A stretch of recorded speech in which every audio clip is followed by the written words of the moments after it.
Okay? So, magandang araw sa ating lahat. So, ngayon, tatalakayin natin si mixture problems. Ito ay algebra based problem pa din. It is more of an worded application problem na minsan lumalabas sa mga examinations, board exams, sa mga college entrance test at iba pa. Sige, simulan na natin.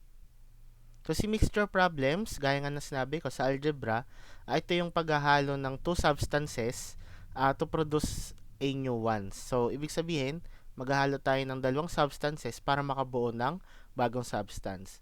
So, ginagamit natin to or si algebraic concepts para ma-solve natin itong mga ganitong problem. So, ito yung equation para ma-solve natin siya. So, ang equation doon is ax plus by is equals to cz. So, ano po ba si ax, si by, tsaka si cz?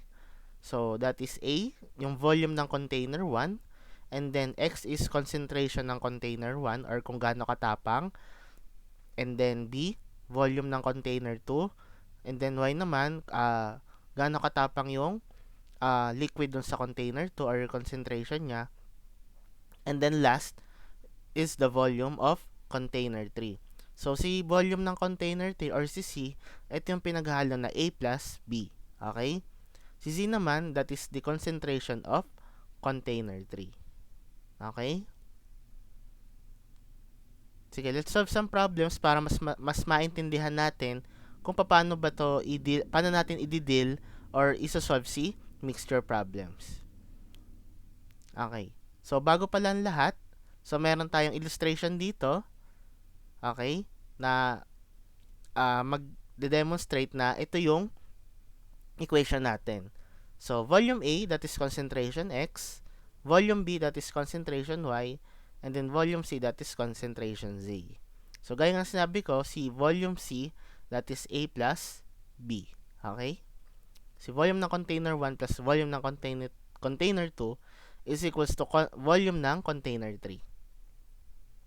Sige, let's solve. Problem number 1. So, let me read it first. A container has a 32 milliliters that has 50% alcohol concentration and another container has 18 ml of 23% alcohol concentration. When the two containers are mixed, determine the new alcohol concentration. So, una, ilista muna natin yung given data na meron tayo sa problem number 1. So, sa first container, meron tayong 32 milliliters. So, ililabel natin siya as A. Si X percentage, that is 0.5. So, 50% kapag kinonvert natin sa decimal, that is 0.5. Okay, second container naman, we have 18 milliliters, that is for letter B. And then, Y percentage, that is 23%. Kapag kinonvert natin sa decimal, that is 0.23. Ngayon, si C, meron tayong third container, which is ito yung pinaghalo na dalawang containers natin. So, that is C is equals to A plus B, gaya na sinabi ko kanina. So, i-add lang natin, that is 32 plus 18 is equals to 50 milliliters. Ngayon, meron tayong Z percentage. So, hindi natin alam yung result dito. Okay? Okay. So, next tayo. So, by applying the equation, that is ax plus by is equals to cz. So, isa-substitute lang natin yung given values doon sa equation natin. So, that is 32 times 0.5 plus 18 times 0.23 is equals to 50 times z. So, ngayon, pwede natin i-rearrange yung equation. Magiging z is equals to 32 times 0.5 plus 18 times 0.23 divided by 50 milliliters. So, magiging sagot natin is 40.28%. So, that is 0.4028 sa decimal. Pag i-times natin ng 100, that would be in percentage. Okay? So, dito sa mixture problems, kailangan lang natin alamin yung pinaka-equation natin para ma-solve natin. And also, hindi lang malaman yung equation, kundi i-analyze yung problem natin para malaman natin kung ano yung given. Okay? Given values ng problem. Okay? Sige, next tayo. Problem number 2. Determine how many grams of a 60% aluminum must be mixed with a 50% aluminum in order to generate a 35 grams of 55% aluminum. So, you can pause the video if you like, and then try nyo i-solve.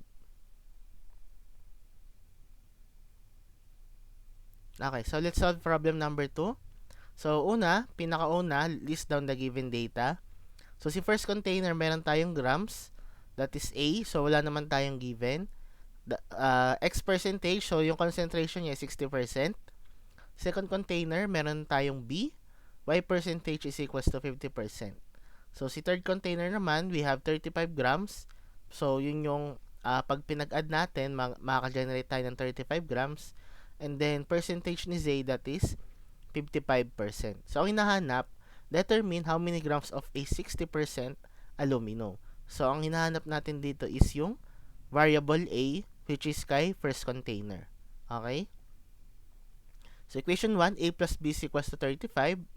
So, equation 2, 0.6A plus 0.5B is equals to 0.55 times 35. Okay? So, yan yung magiging equations natin. So, alam natin na si equation 1, that is A plus B is equals to C, kaya natin siya na-generate. Si equation 2 naman, sinubstitute lang natin yung AX plus BY is equals to CZ. So, ngayon, si equation 1, pwede natin i-write as 35 minus A para makuha natin yung variable A. Okay? Para isang variable na lang yung nawawala. Okay? And then, we can perform the indicated operations. So, meron tayong 0.6A minus 0.5A equals 19.25 minus 17.5. So, lahat ng may variable A nasa kaliwa, lahat ng walang variable A nasa kanan. So, that is 0.1A is equals to 1.75. Pag dinivide natin both sides, we will have A is equals to 17.5 grams. Okay? So, yun pala yung amount of grams na meron si 60% aluminum. Okay? So, pag hanapin naman si B, substitute lang si A sa equation number 1. Then, makakuha mo na si B. So, that is 35 minus 17.5. Okay? Sige, next tayo. Let's solve another problem. Problem number 3. Determine how many milliliters of alcohol does a 30 milliliter mixture if it has 34% alcohol. You can pause the video if you like to answer. Okay, so solve natin si problem number 3. So, paano ba to, engineer? Sige, let's list down the given data. So, A plus B is equals to 30. Alam natin yan. That is A plus B is equals to C. So, equation 2, AX plus BY is equals to CZ. So, pwede natin i-rewrite si B is equals to 30 minus A para makuha natin volume ni alcohol. Okay? So, sa mga nagtatanong dyan, sir, bakit po ba 1 yung variable ni A? And then si B naman, 0. So, ibig sabihin, kay A, that is 100% yung yung alcohol natin. Then, kay B naman, that is 0%. Okay?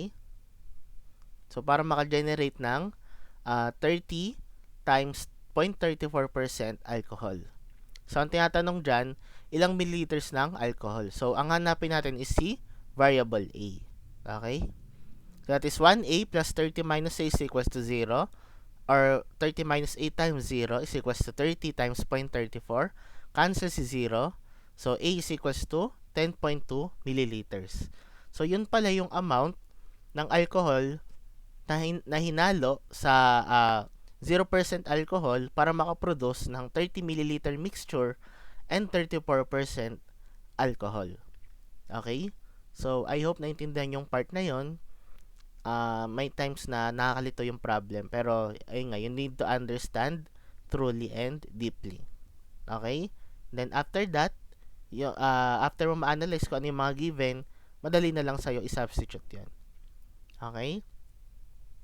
So, that's all for mixture problems. And for more lectures na ganito, you can subscribe and share this video para matuto din sila. Okay? You can also follow our TikTok at Engineer MZZ Lectures. Yun lang at maraming salamat sa pakikinig.